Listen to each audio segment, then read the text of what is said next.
So this is in continuation with our strength story. So how do you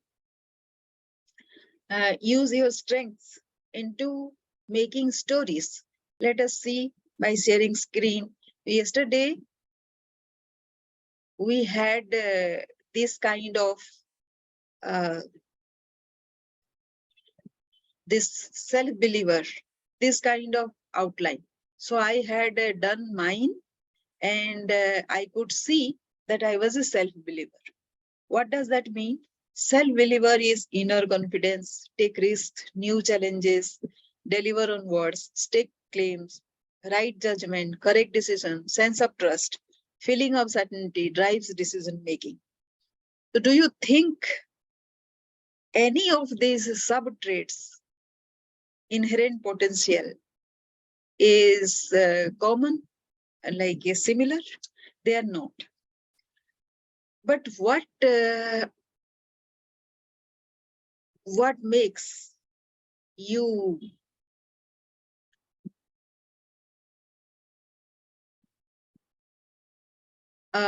take one thing or not take one thing? Inner confidence. Why does it doesn't manifest? Because of some fear, right? Take risk, new challenges. So a self-believer does it, but it is not 100%. All the time, the self-believer cannot take risk and face new challenges. Otherwise, things would have been very absolute, right? Deliver on words, stake claims. So before he delivers something, he stake claims that this will be achieved. Judgment also is there, and beforehand there are a lot of decisions which has gone okay. Similarly, the same is coach. Coach is somebody who builds others. He develops people's potential, strive for ultimate level of excellence on a personal mission to develop others and self, facilitate learning and progress, challenge existing thoughts, breakthroughs, out of the box thinking, command respect from the team. So let us first deal with fear. With fear, what stops you from taking any of the action that is mentioned here? So there is a toolkit which is called the fear converter. You identify your fears and confront them head on. Then flip the script on each of them to embrace an abundance attitude rather than a fearful perspective.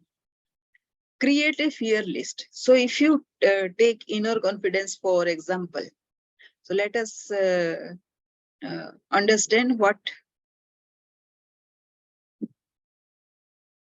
are the fear when inner confidence comes. For example, the greatest fear that I have, there are a lot many kinds of fears, but the one thing is the fear of failure, fear of being condemned. This is the greatest fear, right? Yeah.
So fear of being condemned. What happens is when you bring a new idea, it happens with me so many times. You bring a new idea, you attempt it, and there is no reason why in the first attempt itself it will be successful.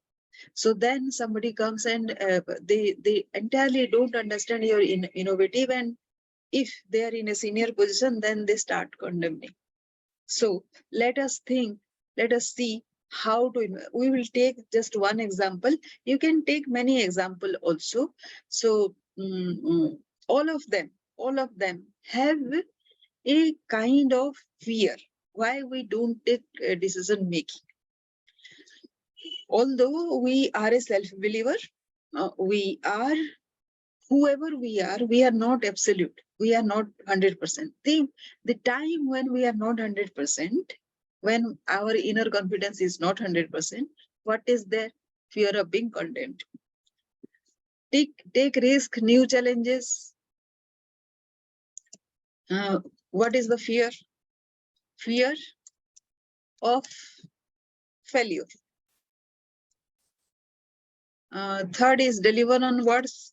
What is the fear? May not deliver. Again, fear of failure. Take claims. Why don't we claim what we can do? Lack of self-confidence. Again, self-believer is having a lot of confidence, but again, right judgment. So let us see what right judgment. Previous decisions were not good.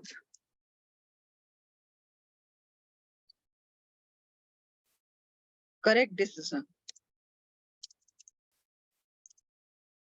We don't know which one is the correct decision. Sense of trust dwindles because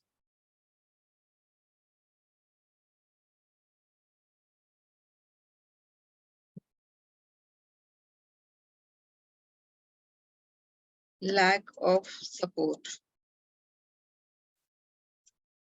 Let me make it smaller.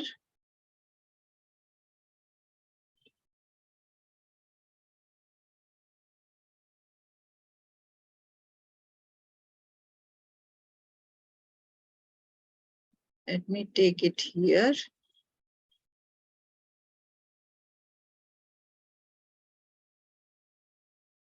Right. Is there any other one? So, and feeling of certainty, of course, this is very rare.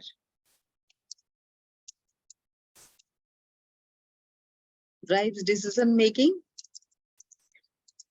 Yes. But people call him defiant. Right?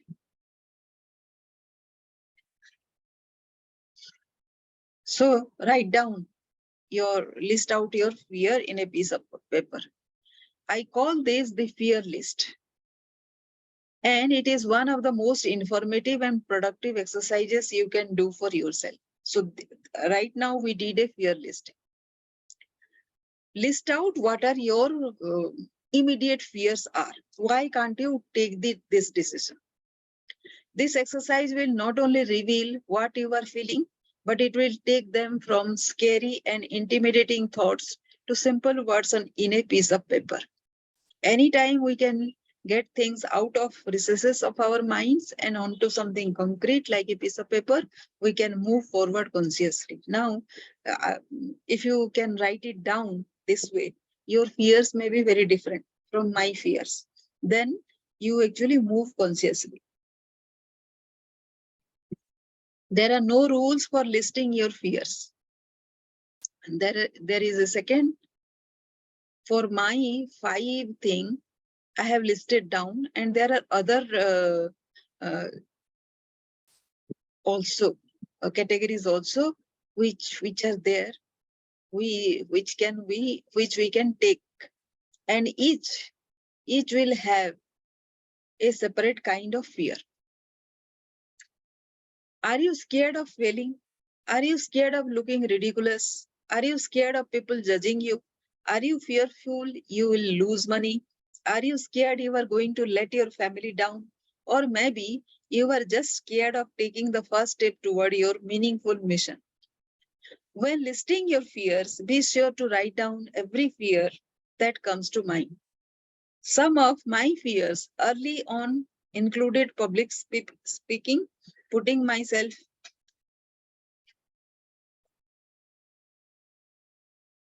out,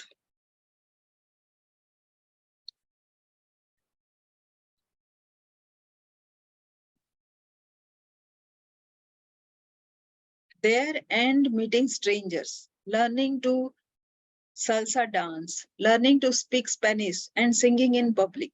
They were all tied to the fear of judgment. What would people think of me? Would they laugh at me? Would they accept me if I didn't look perfect? If you are having trouble getting started, ask yourself, what would I mean for me to truly embrace greatness? Or what would it look to live in abundance instead of scarcity? See, this fear of failures, all these kinds, we cannot deal with just by an instance. This has to be done stepwise. So first of the thing is write down this. Why fear? Because once we have fear, we will not embrace anything, any abundance. That is why we have to take out of fear. This fear might be a root cause of our money blocks. So let us see. Second is formulate the fears. You may have heard the term limiting belief before. It is a familiar phrase psychologists and coaches use to help their clients identify restricting beliefs about themselves that are fundamentally untrue. These beliefs keep us small instead of allowing us to live our fullest and most confident life. Take a look at the list of fears written and identify the top 3 or 5 that you feel are the biggest. Restrict, Restrictors when it come out your passion. For example, let you wrote down fear of public speaking. Let go more in depth with it. Using if then statement to truly define what it is that scares you. So let us start here. Let us delete this. If I fail, then people will laugh. So if I fail, then people will laugh. They will lose trust on me. I shall not have their respect. I will prove many people right.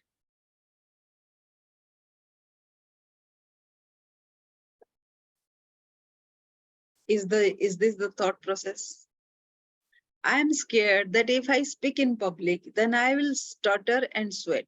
I'll forget what I came to say, and I'll look foolish and underprepared. If I don't learn how to embrace public speaking, then I won't be able to do a pitch in front of investors. If I can't find investors, then I'll never launch my new business. I'll be stuck at this job and I hate forever. In this example, it is not actually public speaking that is scary. It is the fear of looking foolish and underprepared, these things can be conquered with hard work, a little sweat, and a healthy dose of preparation. The key is to use if then statements to climb down the ladder of abstraction and discover what is causing your fear.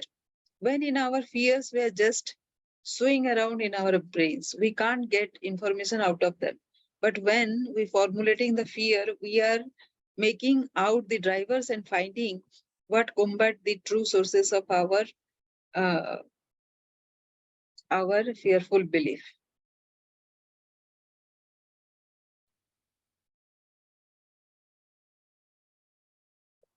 Flip to abundance. Using the top 3 to 5 fears you formulated, it is now time to flip the script by moving out of your restricting beliefs and into abundance thinking. The old thought patterns will die and new thought patterns will take root. Instead of saying, I'm scared of public speaking, say, I know I have a message that will help a lot of people. I know that within me, I have everything I need to be a good public speaker. With enough preparation and practice, I can speak publicly and confidently. So let us flip with practice and consistency in producing something better.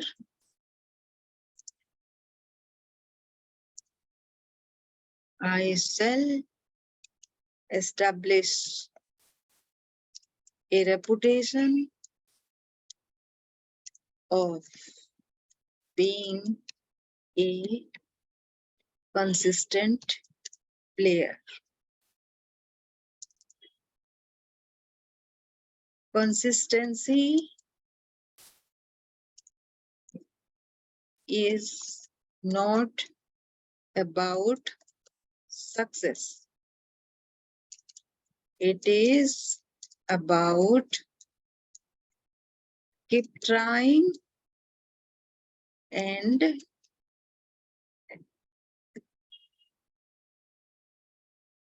to achieve 5% success. What does that mean? Which means if I try 100 times, I am going to succeed for sure about 5 times. Don't you think that is huge?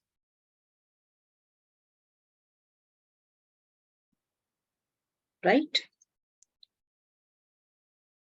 Do this with your fears. Pay attention to your body as you go through the exercise. Do you feel a little relief every time you make an abundance statement? Do you feel a little excitement tingling at the bottom of your spine? That is good. You are going to need a bottle of those things in your pursuit of your mission. Just as we train our muscles in the gym, we have to train our mind to stop overthinking and get comfortable with action. Formulating our fears with choosing abundance over scarcity.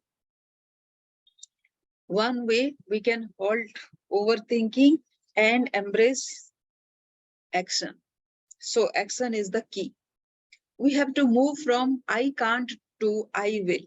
From I don't know how to, I did it anyway. The greatness mindset is ultimate, really about embracing the potential of your life and moving forward in your meaningful mission.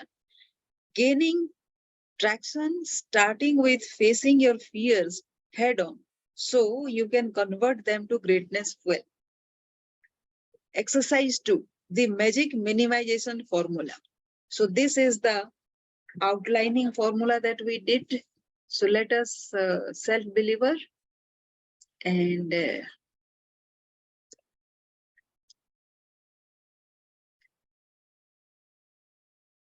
this is outlining outlining of fears, and this is flipping of fears.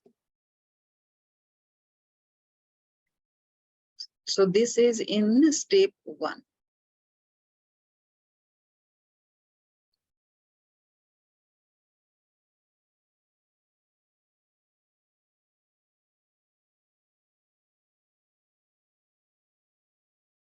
So exercise 2 is the minimization formula.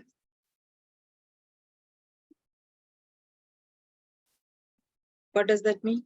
My guess is you have had a worry or fear pop up when you have tried to pursue something new or prepare to make significant change. You might feel like there is nothing to do except ride the wave of emotions that comes with a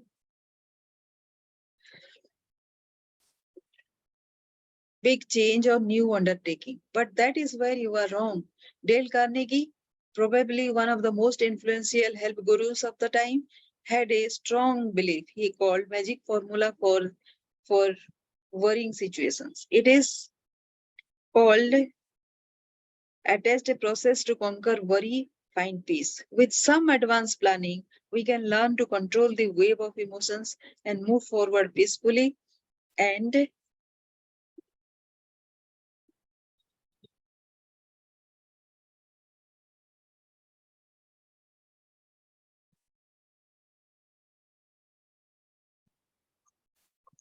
something is wrong happening here.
So just a minute. This is taking a lot of time. So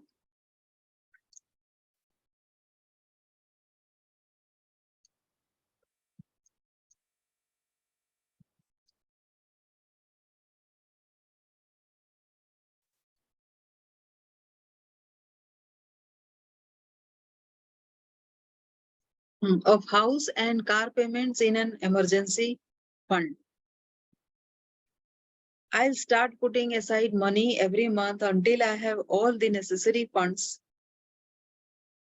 Let me see if I am in the. Oh.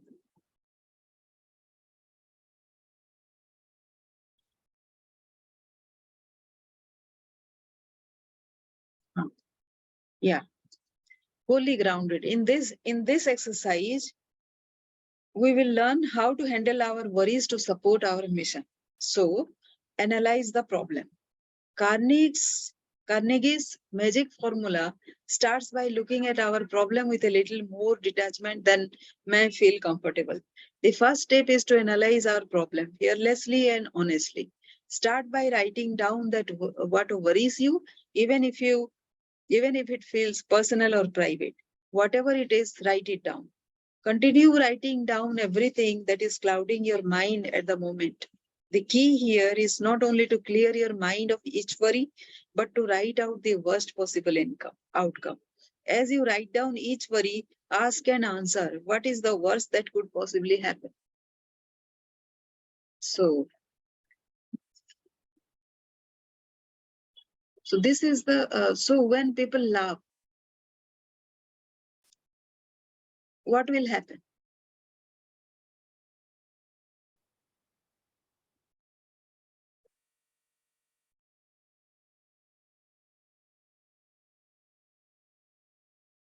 This is minimization formula.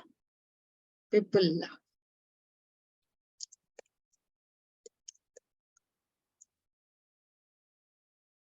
What will happen?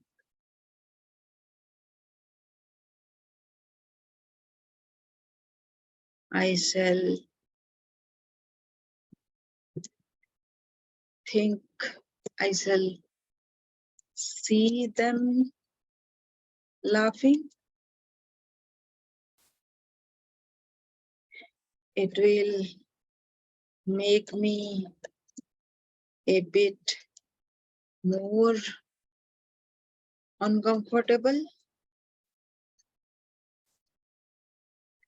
I shall be angry at their behavior.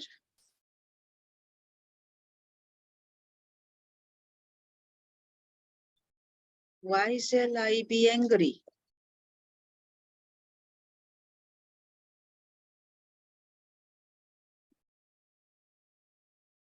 It is their behavior.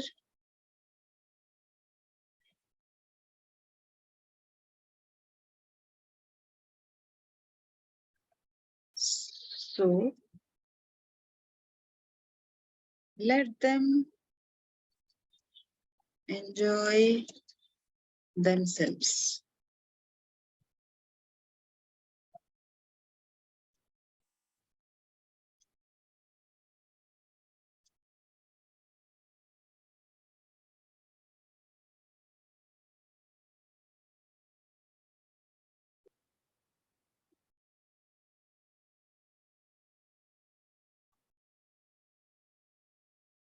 What if there is a dismissal?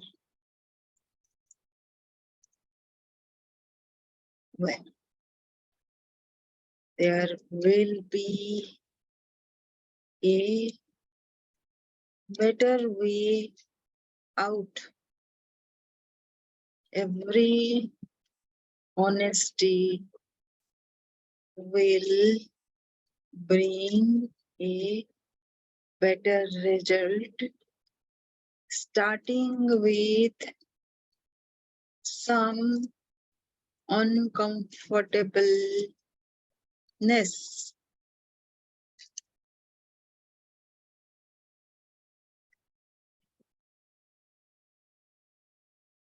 It has happened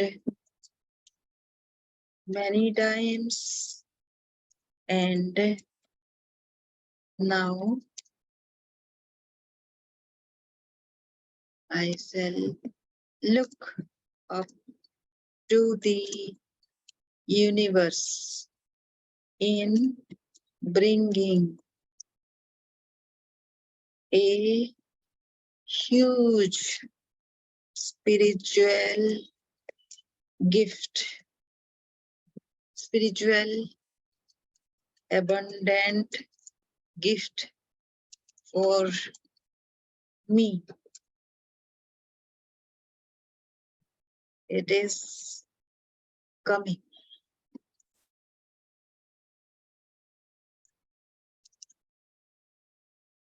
They may or may not respect me, but it hardly matters because then I shall have more confidence in my inner being, which always knows better about me.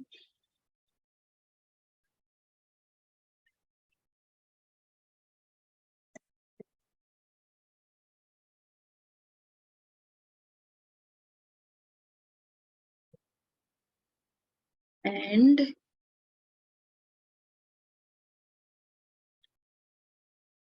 will be with me always. How is this?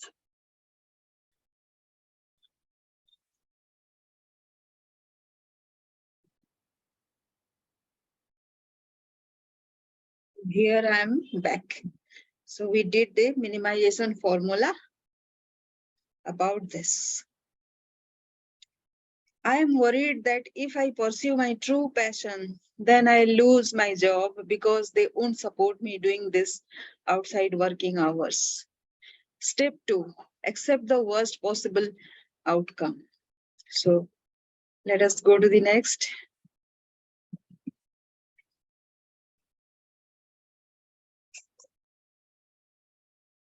Here,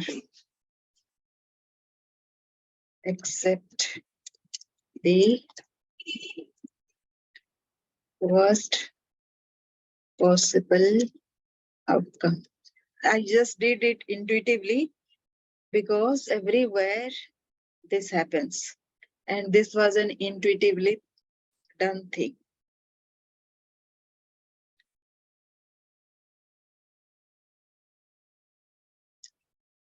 Whatever happens, I can start to pursue a new job, maybe even something I want more.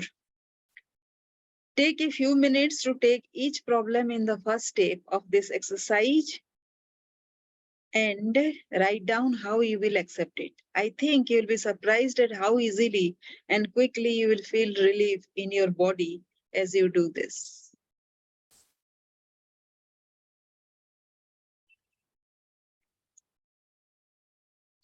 How to improve upon the worst? Improve upon the worst outcome.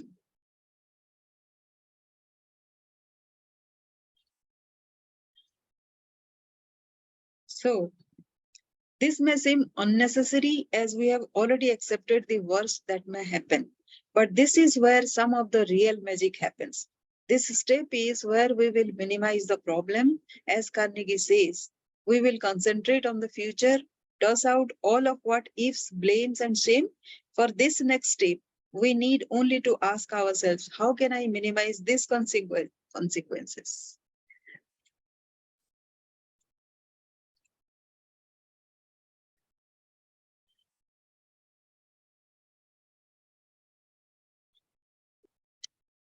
So this is the question. How can I minimize the worst consequence?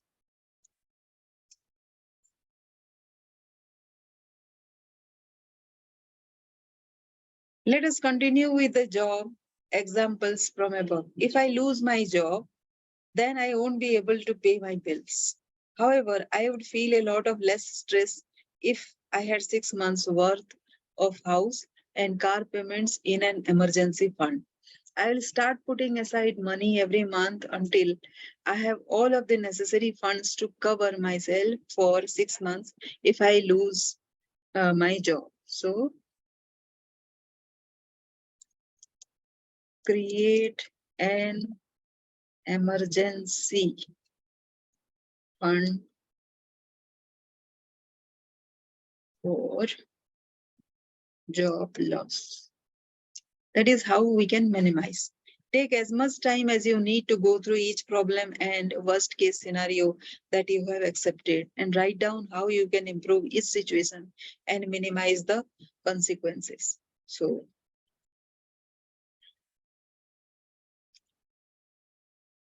that is the biggest thing we can do. That emergency fund is being created. So final thoughts.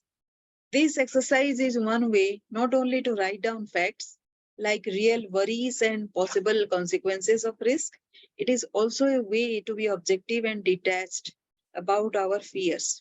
Harvard E. Hawks, former dean of Columbia College, once said to Carnegie, if a man will devote his time to securing facts in an impartial, objective way, his worries will usually evaporate in light of knowledge. With a little bit of planning, fears will dissipate, and action and a real sense of peace will prevail. Exercise 3 is self-coaching. Self-coaching.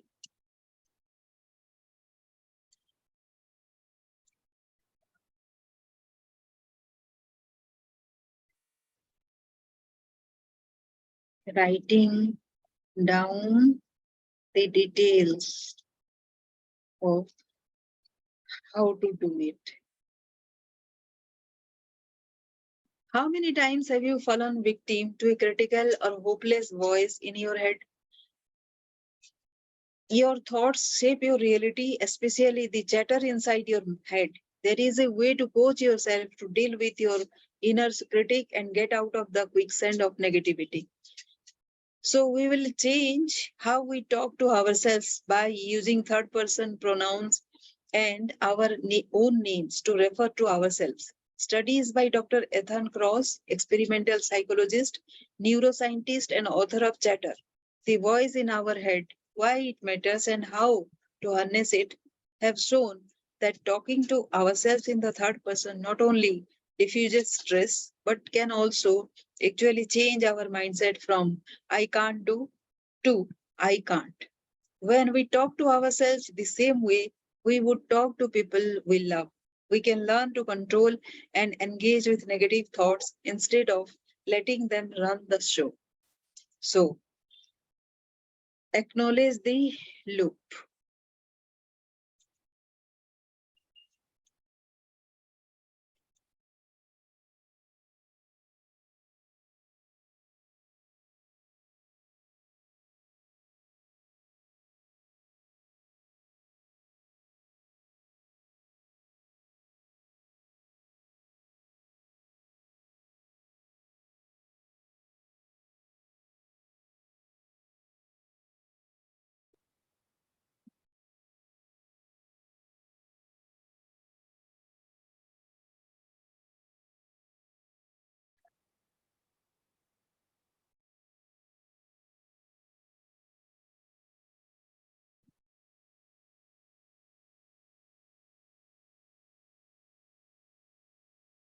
Let us write, acknowledge the loop.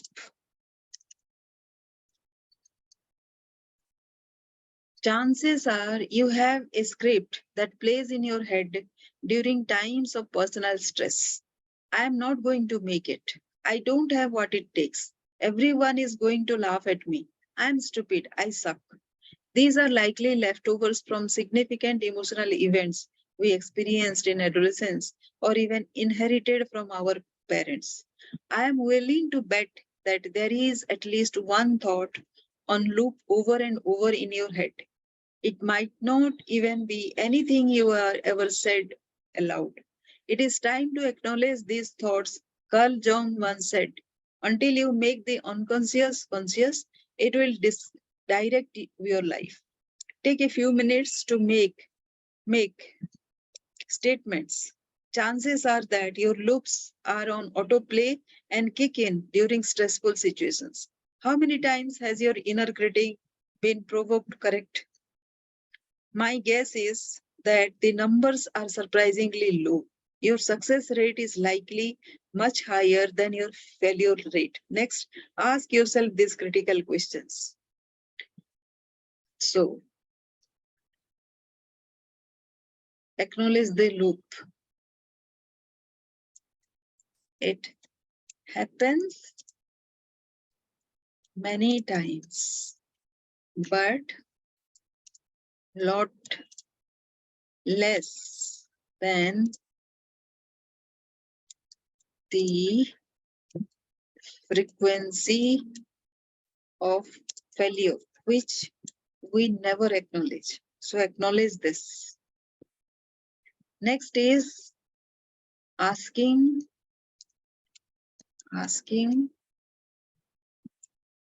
So this is part of self-coaching, right? Mm.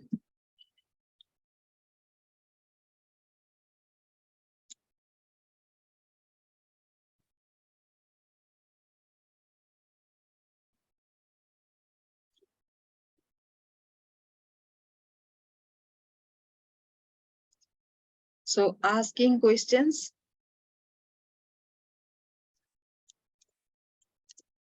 When was the last time you experienced that particular stress? Did you survive it? Did you learn something from it? Could it have been worse? What positive things emerged from that stress? Then, and I know this may make you feel self-conscious, but I want you to do it anyway. I want you to stand in front of the mirror and pair each negative loop with a new statement of confidence. Use your own name and say these statements out loud. Here is how it might work. Every single time I give a presentation at work, I mess up and look foolish.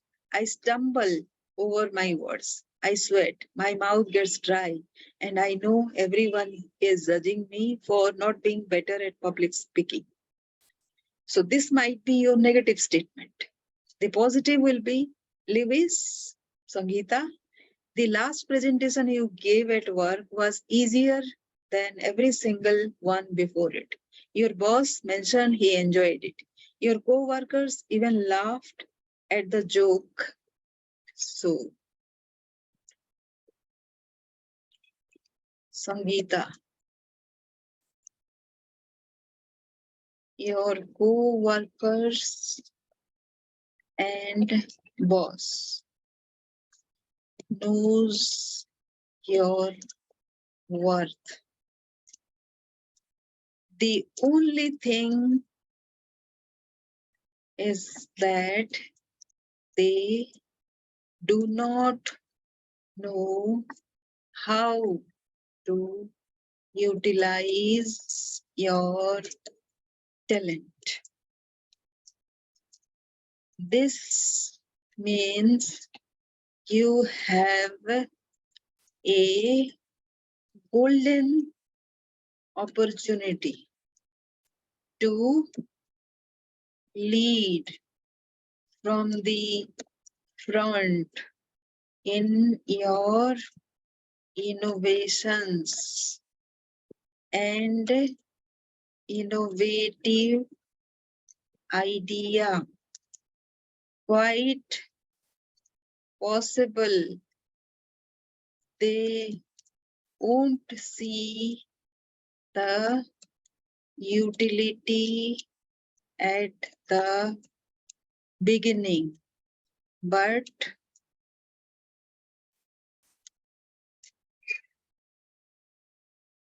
they will appreciate once you are done.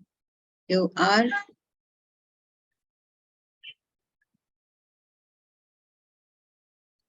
done. It has happened all the time before. And your ideas will always take time to be appreciated. Raise yourself to a height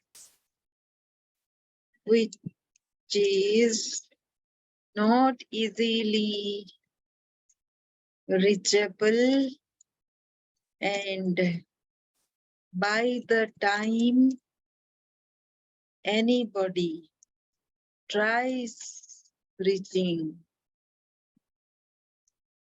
to this stage, you will be way ahead.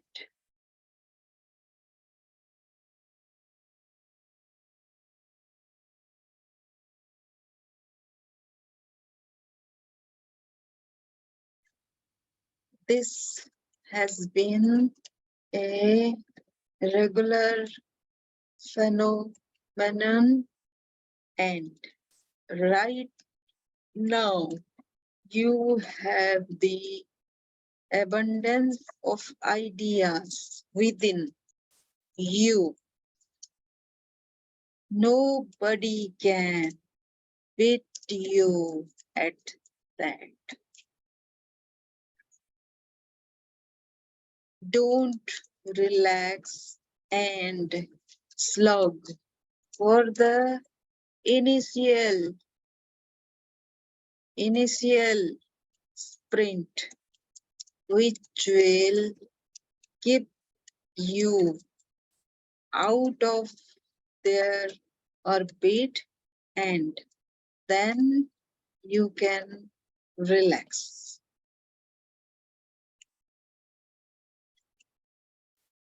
Oh, this is a great thing.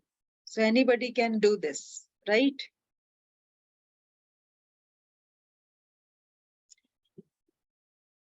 Confidence statement done. Speaking to ourselves the way we would talk to someone we love is an effective way to distance ourselves from stress. So this exercise will take you out of stress. Didn't it take you? So this is the process.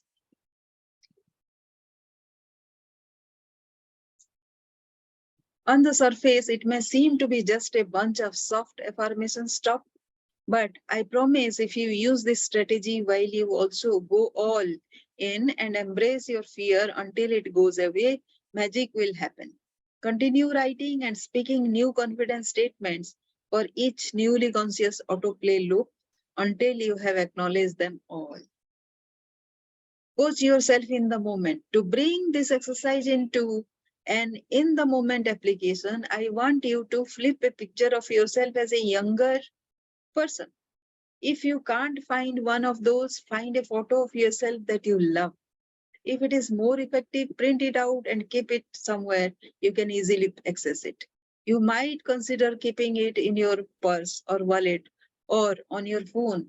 The next time your inner critic takes center stage with one of those negative chatter loops, move to a private room and talk to your picture as if you were talking to a friend. Sangeeta, I just heard you think that you don't have what it takes to start your own business. And I want you to know that that opinion is wrong. First, so let me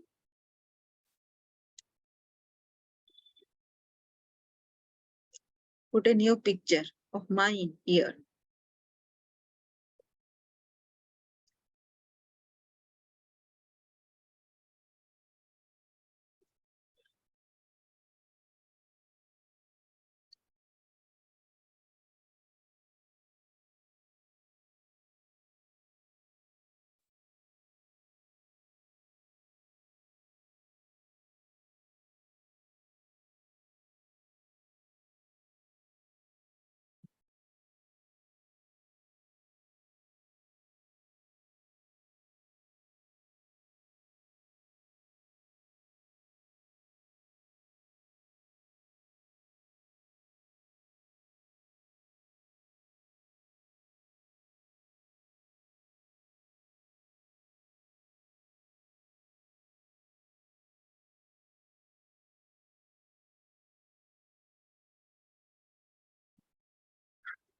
First, you have worked hard to be ready for this. Second, you deserve the good things that will come from launching your own business.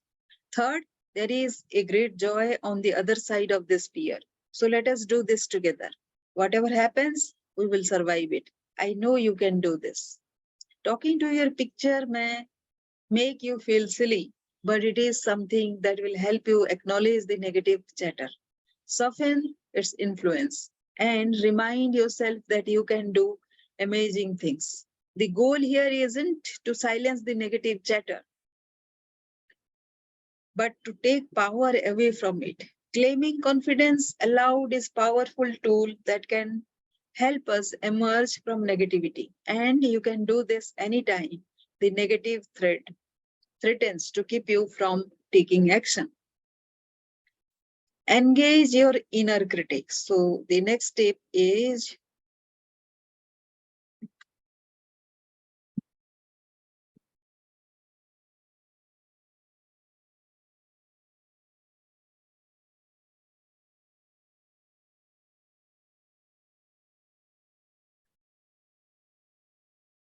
Engage your inner critic.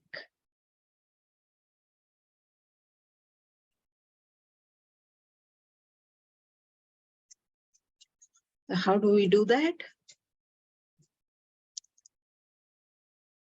It is vital to engage with our inner critic along our path to greatness. Stress will occur during certain events or situations that are out of our control. Instead of re-experiencing this stress repeatedly by reliving the memories on autoplay or by listening to the chatter inside our head, we need to take back control and diffuse the toxicity. Are you living a safe life? Are you living a comfortable life? Is it too comfortable? Or are you doing things daily to help you get beyond your insecurities, your fears, your doubts, and the things that hold you back from greater joy in your life? Every great thing comes when you overcome insecurity.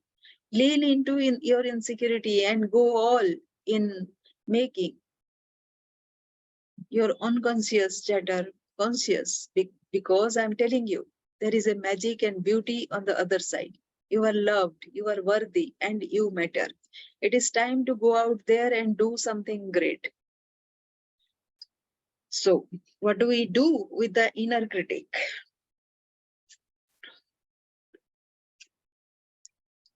How do we do? The inner critic is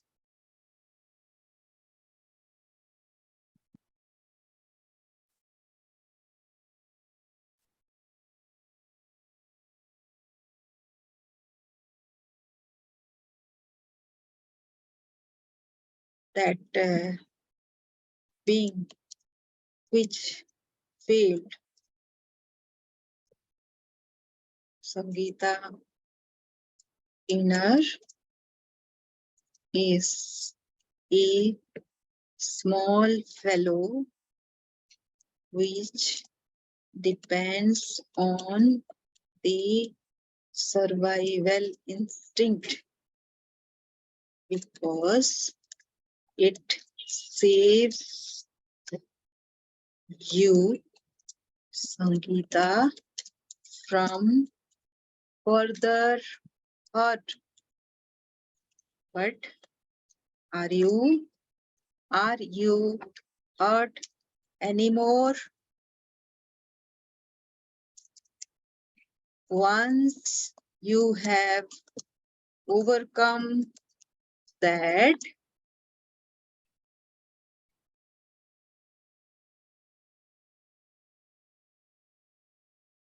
it is time you take charge of your executive brain, which works to bring significance to your life and does not sit cramped into within its limitation. Now it is time to take charge, take some risk, unfold your potential and get going, get growing and become bigger, right? So this is how we engage our inner critic. The next is to the fear sit down. Next is the fear sit down. What does this mean? Fear isn't a boogeyman. It is a human nature to avoid actions and emotions that scare us. I don't know anyone who gets excited about walking into pain intentionally. The problem is when you avoid our fears, we cannot be truly happy because we will know that something is holding us back from our greatest self. Although we may try to ignore it, it will strike. Let us start by learning to sit with it. The fear, sit down. So, this is the action. Let us do step one. Visualize the triumph. Triumph. Let us make it some other color.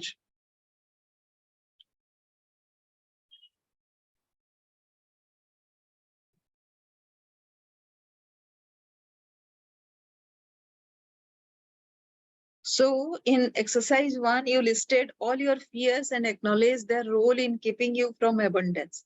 Go back to this list and identify the ones that have been the most crippling over time. For 3 to 5 minutes at a time, allow yourself to sit with these crippling fears.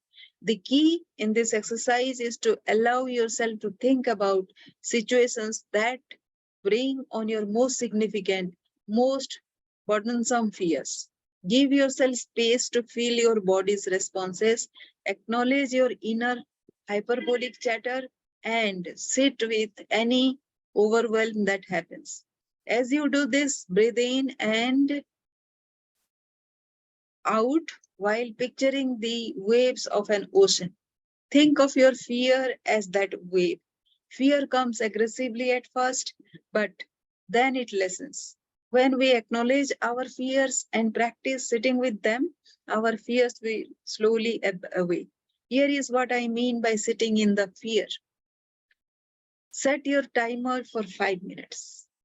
Imagine yourself doing something that scares you. Visualize every piece of the scenario. Take deep, slow breaths in and out. Mentally note any changes in your body. So, fear.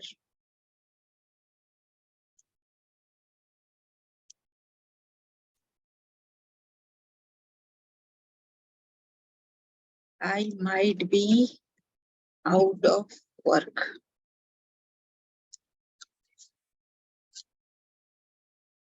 I am not, I am earning despite my work. I am gaining bigger heights despite no daily slogging. My higher self takes care of my insecurity. It works wonders with the little uneasiness that is going inside me right now.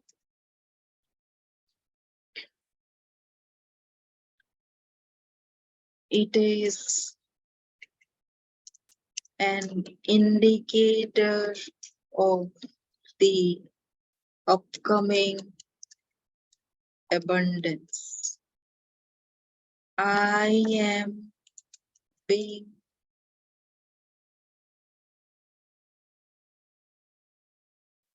engaged with a very, very, very higher status.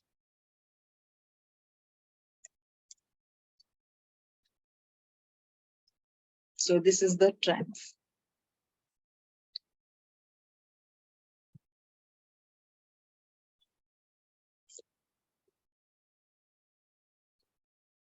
When you visualize yourself overcoming your fear, you will probably feel a response within your body. Now, next is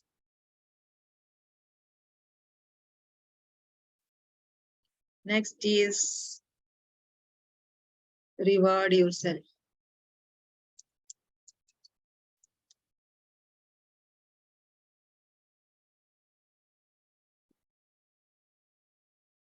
Next, immerse yourself in an activity you love for 30 minutes. Do you love to paint, dance? Do you have a friend you love to face time with? Do you have favorite meal you love to eat? Do you love going to your basement and punching a boxing bag? It doesn't matter what it is. Give yourself a moment to enjoy something amazing for the next 30 minutes. Doing things we love is a confidence builder that helps us feel more capable. Oh, so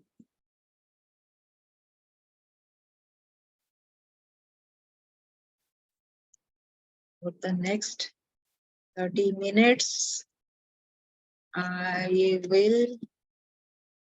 am visualizing things and writing them down with a flow. So that is my great thing. Next is take a small step forward. After challenging yourself with your fear, avoiding yourself, take a small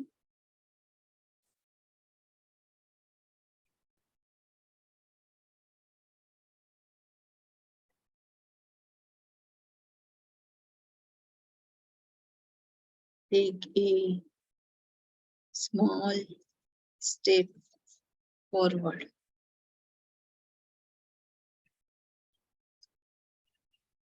Consider calling a few gyms in the area and asking, what are the peak times? Are there any classes that can be translated into one-to-one training sessions? Do you have low sensory hours? We don't have to be instantly ready to take giant leaps forward. We just need to take a small step forward. So, what do I do?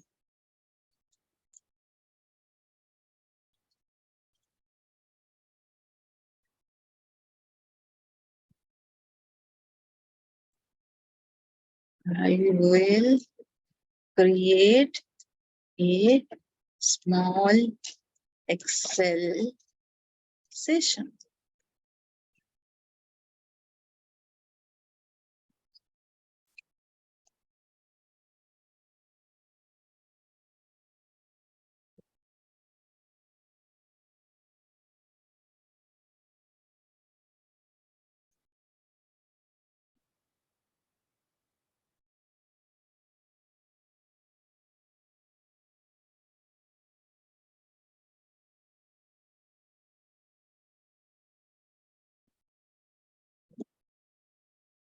Your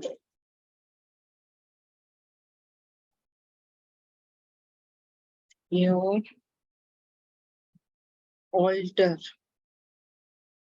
alter ego locator.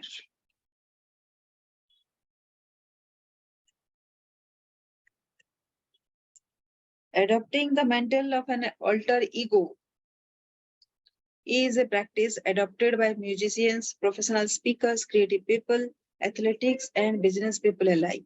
Alter egos can be very powerful because they separate us from our core selves. You may have heard stories of Beyonce's alter ego, Sasha Fierce, or who helped her overcome fright and inhibition while on stage. Adopting an alter ego when I was out on football field before a big game, or when competing in the national championships in the decathlon helped me to better separate from my failures and better prepare for my successes. So, first is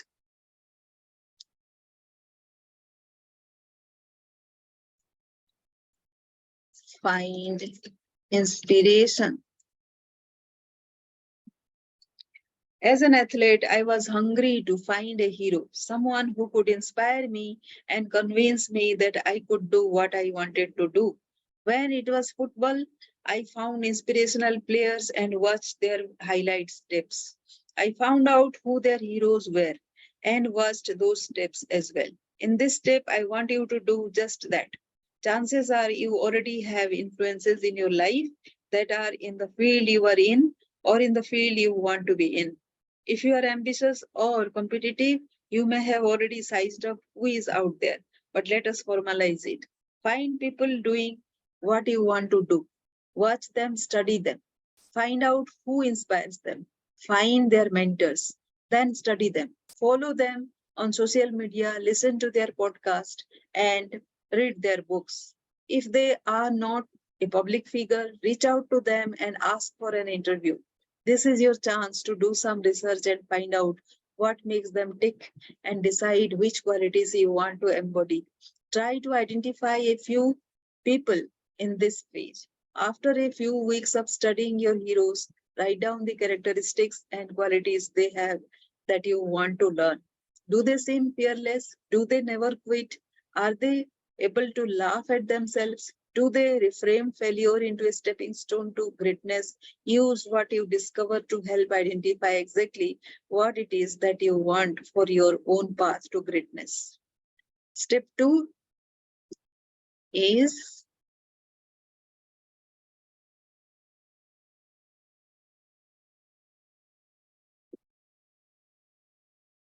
visualize.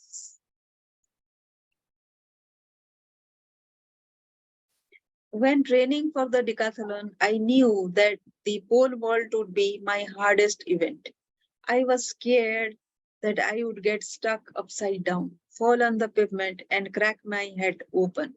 So every night after watching videos of pole vaulters at the top of their game, right before I fell asleep, I would visualize myself going over the bar.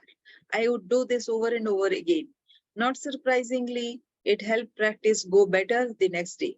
When it was time to go for the bar, I would remember myself going over that bar in my visualizations. I would manifest my alter ego as one of the great athletes I had watched in the highlight films, and I would believe I could do it. I did this every night for 6 months until I felt like I could fly. And that is exactly what I want you to do as well. Every night, I want you to visualize what it is that you want to do. You can even practice the acceptance of your greatness with language, which we know from previous exercises is very powerful. I am so happy I did open mic night at the club. It was so exciting to be up there and do well. Rumination and self talk helps us in big and small ways. In the same way that we can make ourselves feel bad about things that have never happened. During these practices, so can we make ourselves feel powerful and confident.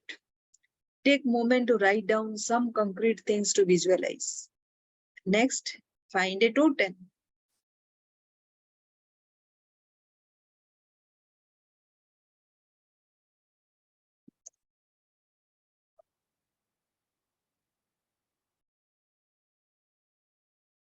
After studying the greats and visualizing yourself becoming great, you you are well on your way to overcoming fears that threaten to derail you. The next thing I encourage you to do is to find a totem to help bring your alter ego to life. Winston Churchill used to put an off on different heads to help him evoke different personalities. Martin Luther King Jr., who had perfect eyesight, wore eyeglasses because he felt he commanded more respect when he looked distinguished. What can you use to make yourself feel more confident? Is your artifact a pair of glasses or a hat? Maybe it is a shade of lipstick or even something as simple as a pair of socks. My guess is you might already have something like this in your home that you have already used to feel more confident. Make it more official. And now you are well on your way to becoming your own version of such. Be a superhero.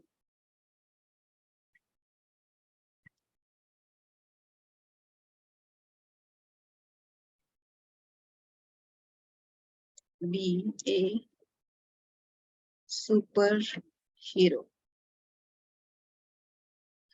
To pursue greatness is really an audacious goal.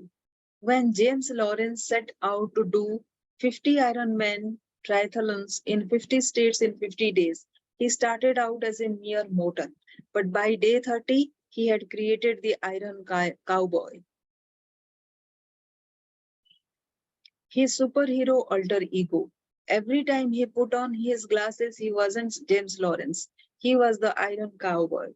On day 30, the Iron Cowboy was James' self assured version of himself who was ready to run the next 20 days.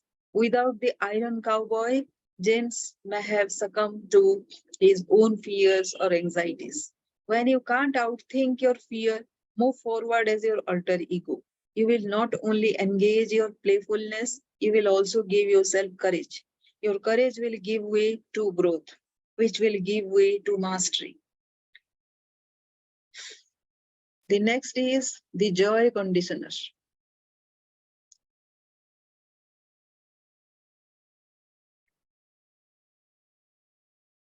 The joy conditioner. Understanding our fears can strengthen our resilience, improve our creativity, and even enhance our emotional intelligence. I had a conversation with Dr. Wendy Suzuki where she shared her theory of joy conditioning.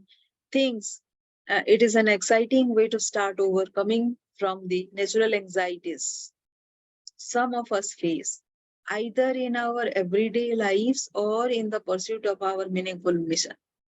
So, in this exercise, we will learn how to reframe our anxieties, triggers, and counteract them. Many of these concepts are adapted from Dr. Suzuki's book, Good Anxiety, harnessing the power of the most misunderstood emotion.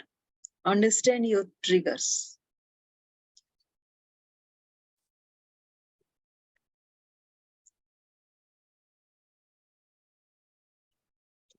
So every fear, it will start with a trigger. When you understand precisely what makes you anxious, you can channel the energy in a more positive direction. The understanding can take us from feeling of lack into the feelings of abundance.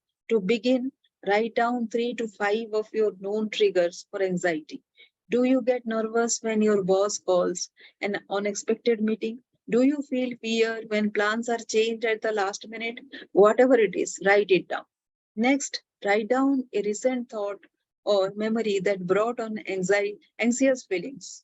Get descriptive. Don't just write. Dinner last Wednesday.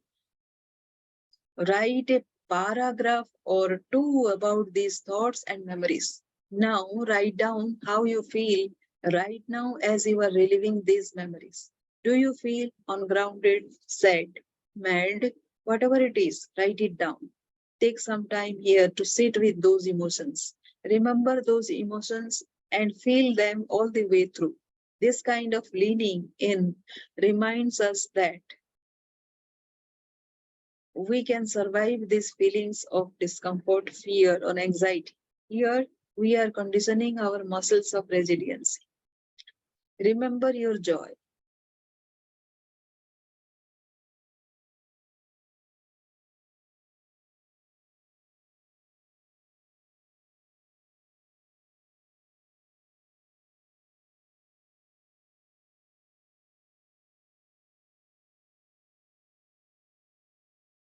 Next, write down 5 joyous, funny, exciting, or cheerful memories, and just as before, be descriptive. Write down as many details as you can remember: what you wore, who you were with, and what your body felt like. Then, next to each of these memories, write down any smells associated with them. Scent memories are so powerful and can help us bring back the positive feelings associated with these memories. If one of your memories was the triumph you felt after 12-mile hike up to a scenic overlook, what smells are associated with that? Sunscreen, nature, Campfires, the rubber grip on your walking stick. If you have an incredible memory of going to Disney World as a youngster, what do you remember smelling in the air? Main Street Bakery, roasted nuts, whatever you can remember, write it down next to your joy memory. Finally, write down how you felt during each of these moments. You will probably start to feel positive just by doing this exercise. You might even find yourself with a big smile on your face as you write. Let these positive emotions sweep over you. If you felt triumphant as or settled, giddy, or completely relaxed, let yourself feel it all over again. Counteract the triggers.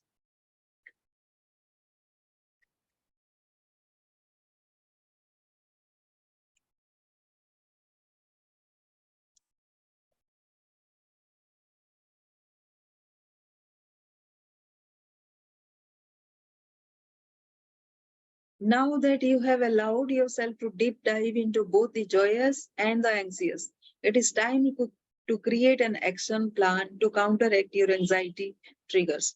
First, go back to the list of memories you recorded in the first fear conversion exercise. For each memory, take a moment to see how you can condition yourself to feel positivity and amid anxiety. For example, the next time an unexpected meeting makes me feel overwhelmed and angry, I will not resist feeling overwhelmed and angry. I will acknowledge the feelings and allow myself to feel them. Next, I will cut open a lime and inhale the fragrance. I will remember how happy, relaxed, and peaceful I felt when my spouse and I ate the most delicious key lime pie after a long walk during our honeymoon. While experiencing anxiety, this action plan may not dissipate your anxious feelings entirely, but it will likely help you relax long enough to move forward, feeling better than before. Instead of focusing on the negative scarcity, you will be focusing on the positive abundance. After you have written an action plan for each of your 5 triggers, take some time to find ways to access the scents associated with your positive memories easily. Is there an oil, candle, or room spray that you can keep on hand? Find these items and pick a place to keep them, whether that is in your car, home, or office, or even all three. Just a moment.